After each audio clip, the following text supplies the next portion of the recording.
When someone you love comes to you and says, "I'm just not happy at work," what do you usually say? Well, if you're like most of us, you usually tell them, "Go find another job."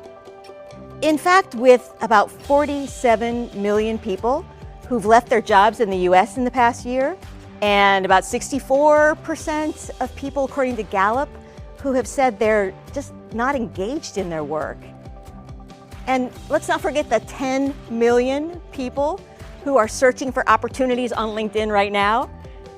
Yes, my guess is you've had that conversation once or twice.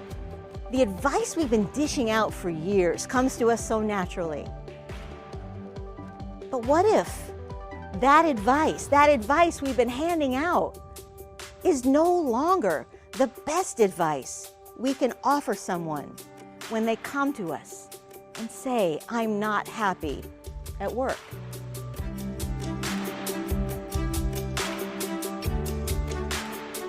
What's really happening when you're unhappy at work? Well, here's a secret. You're simply looking for more control. Control makes us feel safe. It's what our brains crave.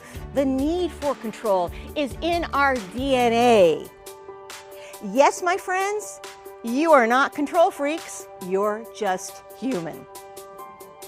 But control is often something we label as negative in our life at work.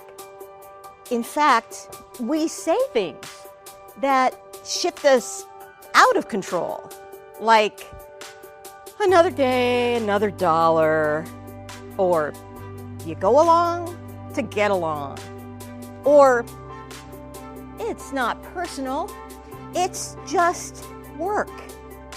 As long as human beings are doing it, work is always going to be personal. When we're overwhelmed or overworked, we just want more control over what we do. When we're dealing with a lousy or inexperienced boss, we just want more control over how decisions are being made or how we're being treated. And when we're not growing, well, we just want control over having opportunities that matter to us.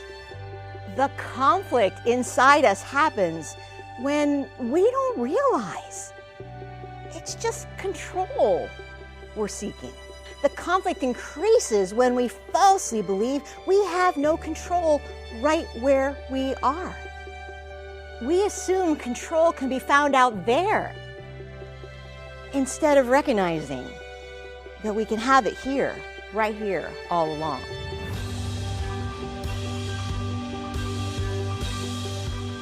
What if we could take all of that job-searching, job-changing energy, anxiety, stress, time, and convert it into helping our current work better for us, right where we are, just as we are?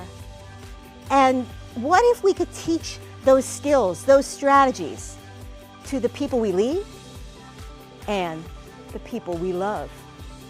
That way, whenever flashes of frustration pop up at work, and I promise you, they will, we won't need to reflexively hunt for a new employer or retire or just give up, suffering or settling. It's time to launch a conversation about how we can take back control in our lives at work and reset or even rescue our careers, often without leaving our jobs. Let's get started.